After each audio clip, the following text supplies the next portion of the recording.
Hello and welcome back to another episode of Only a Bag in Italy Travel Podcast.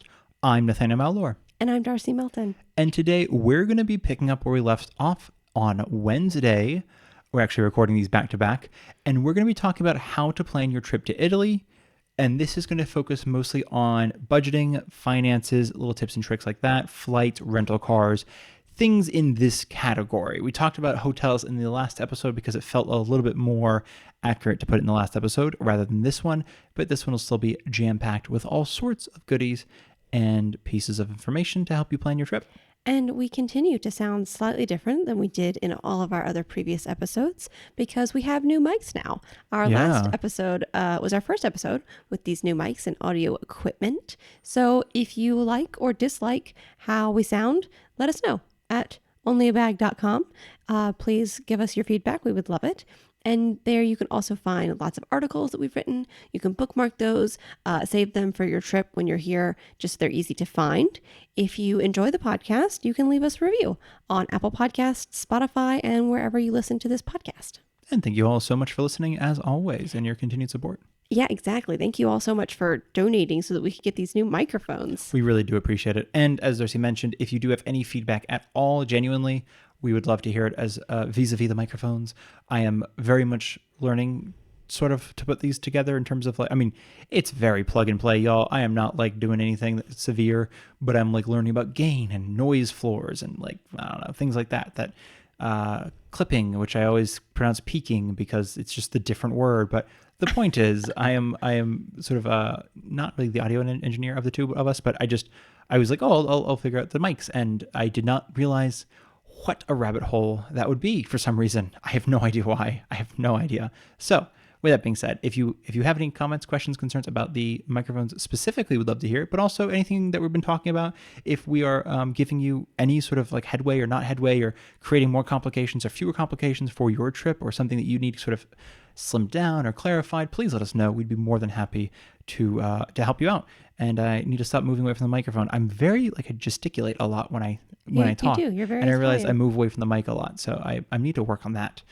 So yes, we're gonna hop right into it, and it's gonna be about budgeting. I mean, obviously you all know your budget. It's not necessarily about how to set a budget. It's more of just so sort of trying to remove some of those pain points that we've talked about in the previous episodes, and then we're gonna talk a little bit about flights, and then we're gonna talk a little bit about rental cars. Yeah, absolutely. Yeah, I'm stoked for this information.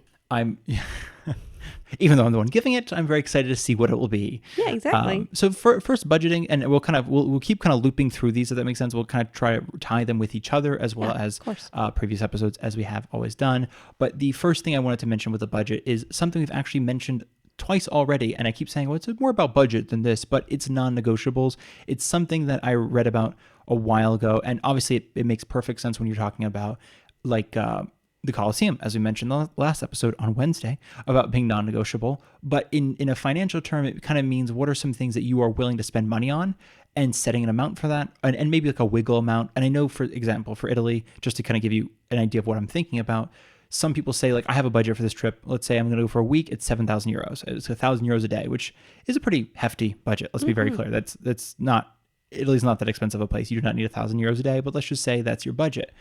I've read that some people have however, if I happen to be there for a soccer game, or if I happen to walk by and see a tailor, I really want to get a suit made. They're so there's little things they'll do that aren't necessarily non-negotiables, but are more like stretch goals, I guess, which I think is more of a Kickstarter term, but it's kind of like things that you are willing to incorporate into the trip. So there's the non-negotiables of, I'm willing to spend X amount of money on a 3-star Michelin dinner in Milan or in Rome or whatever. And then there's that's if I happen to do that, that's really cool, but that's not the non-negotiable. It's just more of a stretch sort of goal.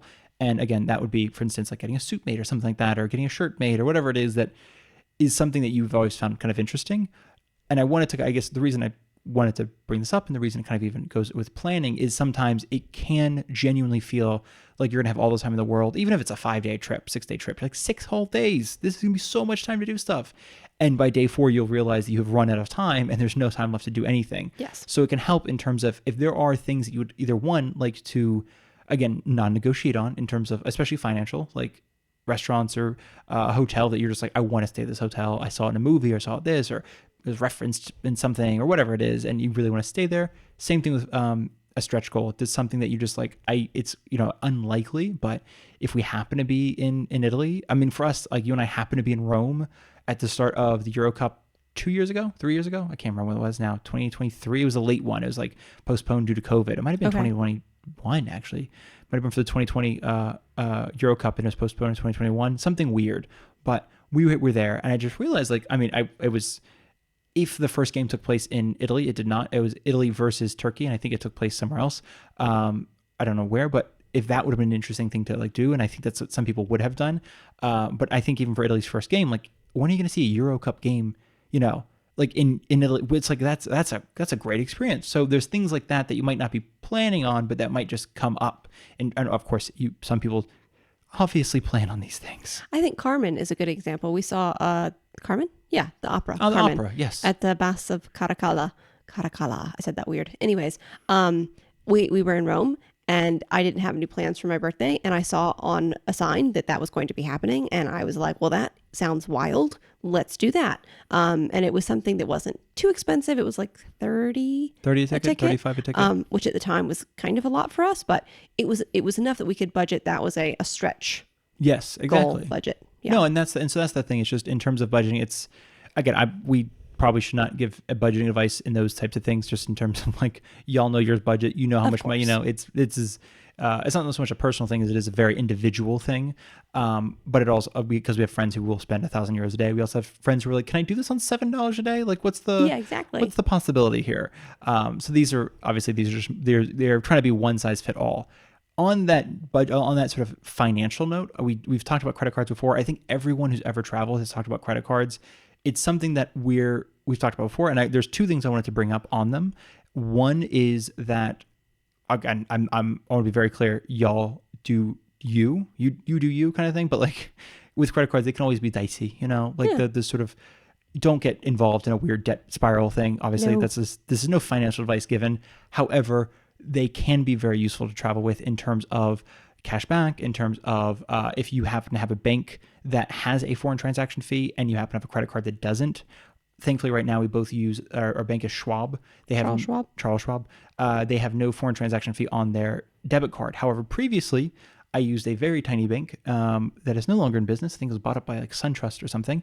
And they had a staggering foreign transaction fee on top of everything. I think and it was ATM fees. So Charles Schwab reimburses ATM fees up to a certain amount. $50, I think. Which is great because sometimes you don't want to take out a large amount of money at one time. You Absolutely. have to go to the ATM several different times, and that fee is huge. No, and that's actually something it's funny. I see that often posted asking about like, how much cash do I need? And like, because I know that other countries more than Italy, especially in Europe, have more easily become cashless, if that makes sense. Like especially during COVID, a lot of things did the tap and go or Apple Pay, Apple Watch, blah, blah, blah, blah, blah. And Italy hasn't really some places most places you can pay with card. That's not a problem. However, like I think even like getting on the bus, it's still cash. Like for a lot of the small bus companies only accept cash. A lot of little small stores only accept cash because they're just like, paying that. It's like what a 3% plus 75 cent, credit card fee is just, it's going to eat into the profit, which is not very high to begin with. So yeah, but that being said is if you happen to have a bank like that does not have, especially local banks, credit unions, things like that maybe can't afford to have no foreign transaction fees or can't even reimburse you for ATM fees, that is where credit card helps because you can use a card in most places in Italy, not everywhere, but 90% of places. The other thing is simply that it is like kind of protective. Like we've found that the few times where we have gotten a charge that was not ours on the credit card, it was like, oh, don't worry, we're going to get that money back because it's our money and we want it back. But I think the few times where this is other minor things, but our debit cards are charged for things that were not ours, not necessarily just in Italy, but just sometimes it's like, I'll notice like, oh, that's an Amazon charge and I didn't buy anything off Amazon and nobody I know has that. And I'll contact them like, we can't actually, that's private information. We can't tell you what was purchased. I'm like, oh, then definitely cancel that, please. And also the card and also all of this. That's not me. But all it is to say is it has been a nightmare trying to get a debit card company or bank to reimburse money But with a credit card company, it's just like knives out, ready to go. Yeah. We're going to get our money back because I guess that's, I mean, otherwise they don't get their money. Yeah. Yeah. Exactly. It's like, I mean, if I don't pay, it tanks my credit score, but it still makes you have no money. I don't have to tell you. So all that being said, we've noticed it's been very helpful. We've also noticed, and just only on 2 occasions, but because people tend to do this on speakerphone, which I love, is people will be on the phone with their bank trying to get their debit card either like unlocked on the train or something. Or like they're like, no, it got stolen. I have to can't. And I'm just like, with a credit card, it seems a lot simpler because it's a little bit less, again, on you. I know debit cards sometimes have a PIN, but that's not usually with tapping and stuff like that. So I'm going to be very clear. This is not you should absolutely be using credit cards. It's just more of a, between the points. I mean, a lot of them are also cash back. I should have mentioned this. For a lot of people, that's the benefits of the cash back and stuff. But even without that, it's just that little layer of protection that's like, it can also help talking about if one card gets blocked or locked or something. Exactly. It can be very helpful to have 2 different cards from 2 different banks because if your bank card, your debit card gets locked or stolen or anything like that, you'll have a backup so you can still access money. That's a good point. I think, and actually on that note too, and you'll those of you without credit cards might have already experienced this at hotels and rental car companies, which we'll talk about later. Everything is related in this podcast episode. They will often ask for a credit card on file to charge you for things that are like damages typically. It can be really difficult to get a rental car. I know in the States especially, it can be super difficult to get a rental car without a credit card, oftentimes impossible, like genuinely impossible in the sense of they're like, no, it's a $4,000, if you crash the car, we have to, we're going to charge you. Charge somebody. Yeah. So like if we credit card, we can call your company kind of thing. So that's one thing. Hotels the same way. It's just, it can make it a lot easier to travel with a credit card. Was simply this little segment, but it wasn't, again, I don't want to be very clear. It was not advertising cards. Yes. And we're also not we're not financial advisors. Right. So this is not professional advice. This is friendly advice. Yes. This is a professional advice, a non-professional. That's the word. One quick note that I just thought of when we were talking about ATMs and things. I know my first time coming to Italy, I thought that I needed to go to my bank in the US and exchange dollars for euros. You don't need to do that. You can. If you want to come with euros, go for it. It's not strictly necessary. You can arrive and be able to pay for a train or transportation or whatever it is to your hotel and then go to an ATM and pull out euros once you get here. That's actually really, honestly, that is a phenomenal thing. And also, thank you for bringing that up. No, because that's a huge thing I think that people do is they're like, how much cash do I need when I land in Italy? And it's like, you need 0. You should probably bring 0 because last time in the States, and this is years ago, like 2013, I tried to get cash out ahead of time. The exchange rate, I think, was like $1. It was pretty steep. This is like 2013. So I think it's like $1.24, $1.25 per euro. Right now, by the way, it's high, and I'm putting this in quotations. It's $1.17, and that is the highest it's been in a while. It was almost even like a couple months, like I think 8 months ago, it was almost even. And then it was actually in Americans' favor, like the specific, this is for Americans, by the way, not for the I know the British are like staring down at us from the pound going, their lofty economic heights. To have such weak money. But it's been, I think it was like, the first time in 20 something years, 2 years ago, I think the dollar actually was stronger than the euro, which was insane for every American who was just like pulling out cash like crazy while they're in it. Like, oh my God, I'm buying everything. But all this is to say is sometimes the banks, they will give you incredibly predatory rates in terms of like $1.30 or $1.40. And that's what they did for me. They were like, I wanted something like 200 euros. And they're like, okay, it'd be like $312. I'm like, what are you talking about? Where are you getting your exchange rates from? And they're like, well, we have our own band because we have to requisition it. So there's a fee and there's this fee and there's that fee. I'm like, okay, I regret this, and I'm just going to do it at the ATM, which I did, and it was fine. And of course, that was now, we're now almost 12 years later, and that's how it works. It still works like that. So as soon as you get here, skip a lot of the ones that look like they're for tourists, the ATMs that look like they're for tourists, go straight to a bank. If it's like a single standing ATM, which will sometimes happen in train stations or up anywhere along the street, if it's like an independent contracting company, whatever ATM, those feel scammier and are more likely to be tampered with, I think. Yeah. So if you can find an ATM that is connected physically to a bank, and there are many of them, a bank, inside a bank, exactly, those are safer to use.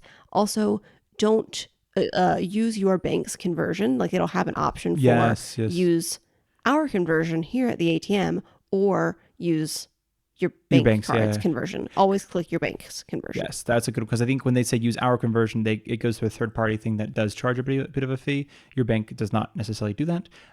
This is such a specific piece of advice, and it's 3 of you are going to find this useful. But when you enter the bank room, there's sometimes there's a separate room for ATMs, and then there's the actual entrance of the bank, and they're not necessarily related, but you have to usually put a card into the little slot near the door to open the door. You know what I'm talking about? Okay, so there's little it's and it sort of is saying enter your credit card to open this door.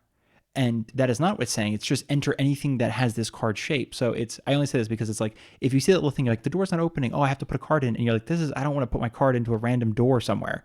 You can use a driver's license. You can use a Blockbuster card. You can use whatever.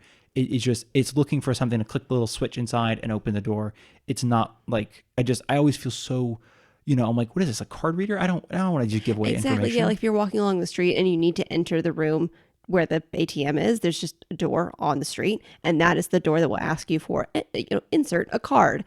And I don't want to put my card in that. I'm happy to put my card in the machine, in the ATM when I jiggle it or whatever, but I wouldn't want to put my credit or debit card or anything in that outside slot. So that's, I think, we're going to loop back into credit cards later, but I think that was the main things I want to talk about credit cards and I think cash and all that sort of finances was just simply try to protect yourself when you come. It's part of planning.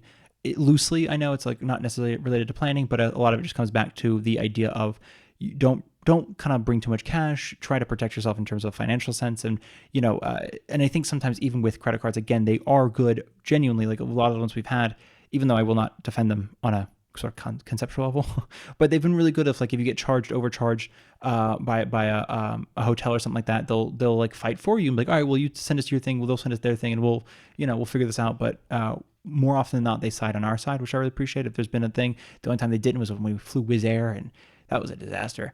Yeah. That was fun, right? You're why did you bring that up? That was terrible. We're going to talk about Wizz Air and flights in a different other episode. Soon. No, this episode. Yeah, this episode. It's this episode, guys. Wow, that was great. Oh my God. That could have been the segue. If I had known this ahead of time, that could have been the segue. So that being said, the last thing, just a very, very tiny thing on cards, and then we're going to, I guess, hop into flight, is that you mentioned having a separate card works really well.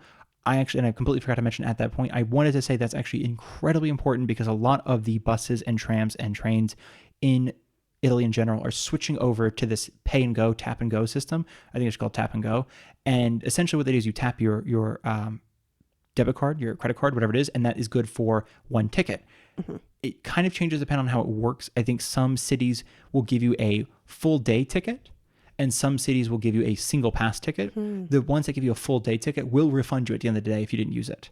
So if that makes sense. Yeah. So it's a little bit more complicated, but it's I think, and somebody had this problem in Rome. They tapped it, charged them $8.50 instead of $1.50. And they're why is it $8.50? And well, that's the price of the 24-hour ticket. So it'll refund you at the end of the day if it's cheaper or something like that to use the other, if you just use multiple tickets. Okay. But the reason I mention it is because they're very clear. You can only use one card per person. You cannot tap the same card 4 times. You can only use it 1 time per person. So if it's you and your partner and you each have a card, great.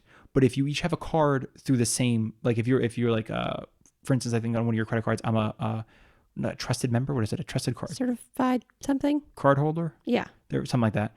Yeah. That will not also work because it's the same account. It also does not work with, it's not phantom numbers, but it's when they sort of generate a single-use credit card for you that is linked to the account. That also does not work. The only thing that does work is to use a separate card. This is mostly important if you were traveling with kids and you have to tap through all the kids. You have to go through 4 cards to tap through. If you have 2 kids and your partner and you, that's 4 cards. So these are just things to keep in mind. And on that note, we've talked about, Italy is still very much a cash society. Yes, for sure. You do not have to pay with your card on the bus or to get into the metro. You can go use cash at a tabacchi or at a machine that sells tickets and get physical tickets for one ride or a day or whatever it is. Hilariously though, if you get a fine for not buying one of those tickets, you will have to pay in cash. Yeah. And they will make sure you get off at the nearest ATM and pay that fine in cash. So, flights. Yes. Darcy, I think this is near and dear to you. Number 1 tip for flights. Do not fly with a budget carrier if you can avoid it. If you do fly with a budget carrier, that means Wizz Air, Ryanair, EasyJet, any of those fun guys. Know that almost everything that you do is going to have a fee tacked onto it. Oftentimes they won't let you, like when you get there, you say, I have like a handbag, that's allowed, whatever it is. I believe, not to get too spicy, employees are encouraged. €1.50, I think. They're actually going to raise it to 165, if I'm not mistaken, on Ryanair. Is what? The what your bad like a fine? No. That's the little bit of money they get for the commission. The commission, exactly. Yeah. So employees essentially get a commission for telling you that your bag is too big. Yeah. For every time that they charge you to put a bag under the plane instead of bringing it as a carry-on, they get a small commission. I think it was €1.50. There's an article recently about how it's going up to €65, and it shined a whole spotlight on this of like, oh, because sometimes they'll tell the entire line of people, your bag is too big. It has to go into the plane. No matter the size it is. Yeah, it'll be a purse. And you're like, I can't put this under the, like, I'm sorry, it has to go into the plane. And it's because they're making money. And if it's a plane of 80 people, 90 people, that's just €90 they just made on that flight alone. It's a very gross system that they've put in place, these companies. So they will try to charge you on everything that they can. So it seems really cheap when you purchase the ticket, but you might end up spending more at the end of the day because of all the fees that they've tacked on. We also have an article, not to keep plugging our website, which I guess would make sense that we do plug it, but we do talk about sort of the hidden fees of low-cost carriers. And one of those things is oftentimes the low-cost carriers, speaking of trying to save money, don't fly to major airports. I don't know, honestly. I know like in Naples, they'll fly to the major airport because there's only one airport. But like in Paris, for example, some of them fly to Orly, which is not the major airport. The major airport is Charles de Gaulle. But more often than not, they fly to Bijol? No, so. It's the one in the north. No, Beauvais. Mm-hmm. Bouvot. I am butchering the French language. I apologize. But and that is about 45 minutes, an hour away. You have to take a bus. It's a whole thing. There's like I think it's a €10 per person bus ride. But it's just one of those things where you're like, these kind of costs come together of, oh, this is an extra 40 or 50 euros to have done this, but for an extra 50, maybe 60 euros, I could have just flown Air France out of Charles de Gaulle and it would be the same price. Because sometimes you look at the ticket, it's like 40 for Ryanair, 110 for a mainline carrier, main carrier.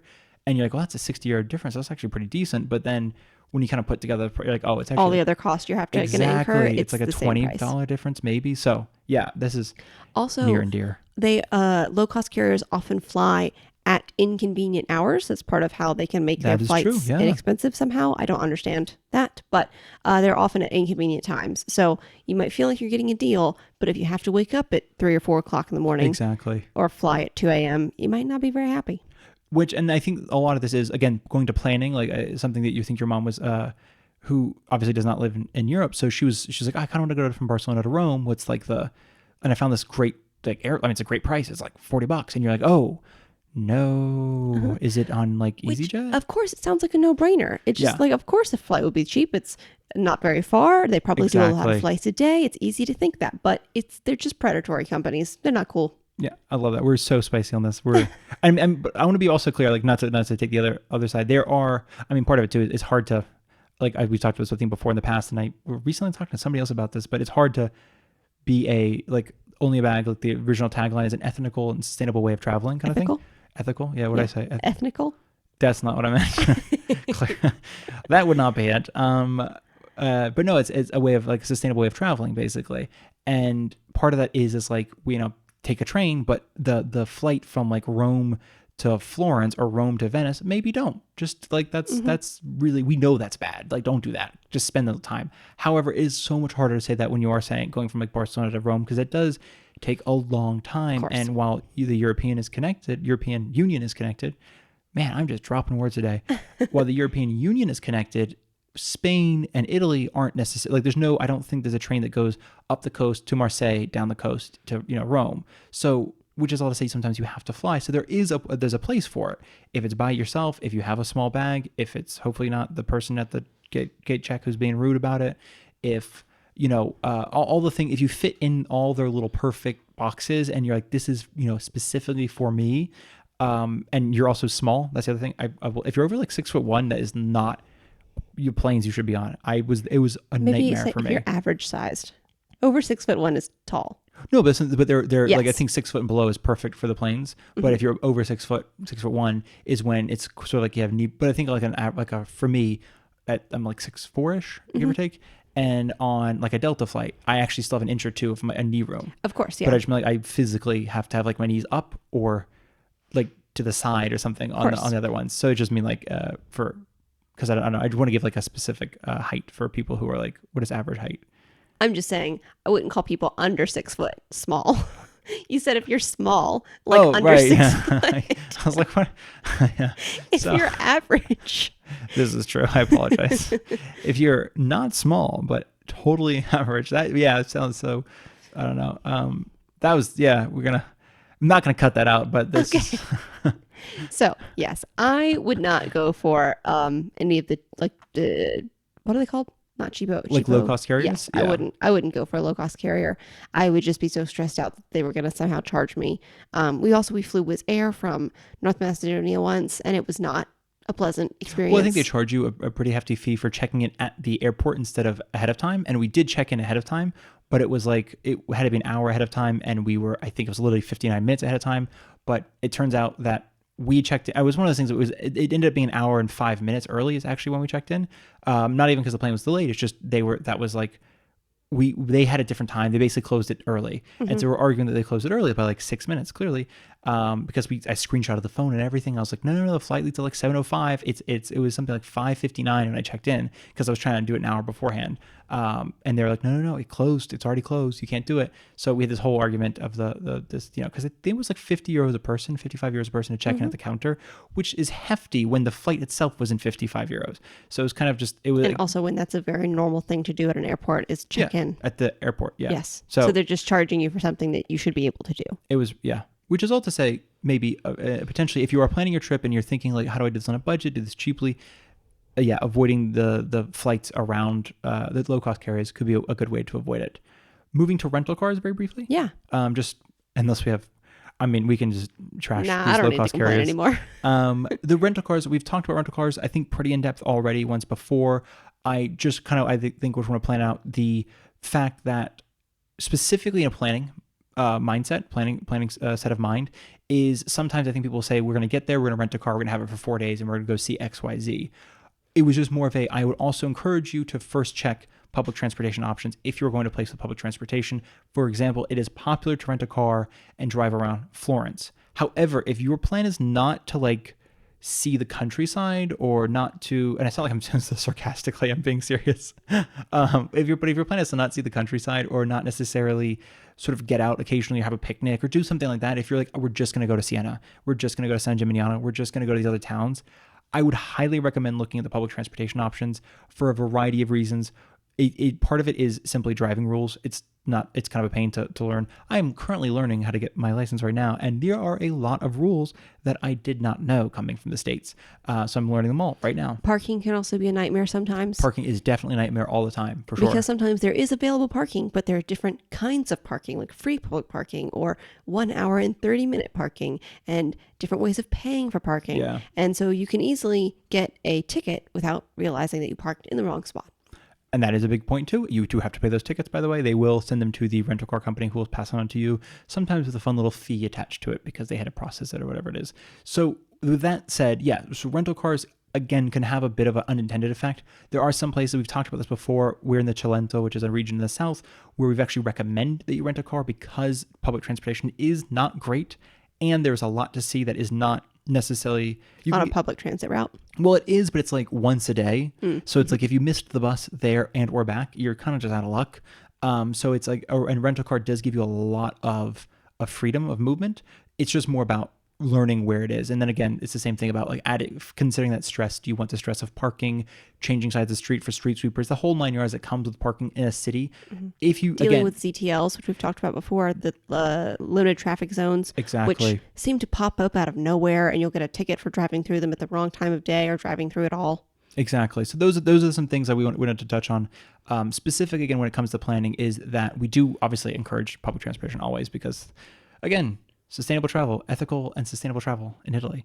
It's also just dope here. Yeah, public transit honestly, is great. Public transportation is phenomenal here. And it's just more about, again, the sort of when you're planning on it, if you're trying to budget for it, et cetera, et cetera. We've also talked, one small thing I wanted to mention on rental cars as well is electric cars. The infrastructure is not quite here yet for electric cars. However, that does not stop rental car companies from renting the cars. I say that because around us, there are a few companies that will rent you an electric car, and I have not once seen a public charging point which makes me think, oh my God, I don't know where you're supposed to charge this car then, because there's not like, I mean, maybe for example, like a hotel will be like, oh yeah, you could plug into the socket we have here, but but it's, I mean, a lot of times even the parking lot isn't necessarily near a hotel. For us, we live in, again, this sort of medieval town. You're not parking a car and charging it anywhere near where we live. No. So this is again with the rental car. If you are trying to be like sustainable and this and that, and you're like, I really want to do electric car. I really want to do electric car around Italy. I want to save some money. I want to save some gas, because gas is insane expensive here, about $10 a gallon, give or take, if you account for the conversion. And so yeah, electric car seems like a good option. In reality, less so. Mm-hmm.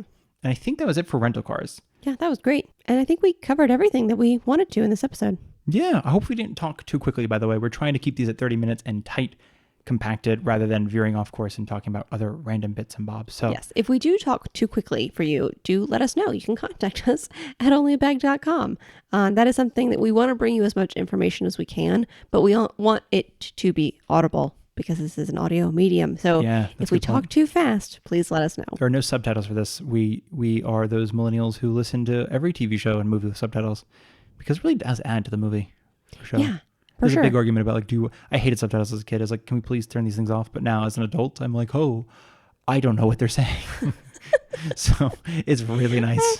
I absolutely feel the same way. Yeah. So those are the types of things we will not be doing in this 30-minute video or podcast episode. And also too, I guess we mentioned new mics. If just let us know what you all think. We hope that they do sound good. We're working on the sort of making sure they are loud enough that they're easily understandable, and then make sure, again, for us, they sound quite crisp and clear in terms of enunciation, in terms of hearing our own voice. But obviously, even when we play it back, we sound good, but we haven't compressed and passed it through like the Spotify thing that hosts our podcast yet. So we won't know until then. But that being said, if you have any problems in your end, if you're like, oh, it is a bit quiet, I have to listen to it much louder than I normally do, or anything like that, or it sounds compressed or tinny or this or that, let us know and we will see what we can do on our end. But besides that, yeah. If you have any questions about your own trip, you can also contact us at onlybag.com. We will do our best to give you tips and help you out. Yeah. Yes. And again, I just want to say one last big thank you to everyone who has donated to us on Ko-fi. Thank you so It means the world to us, and we're very excited to have afforded microphones. So thank you all so much. Thank you so much. And we'll talk to you next time. Tanti abbracci.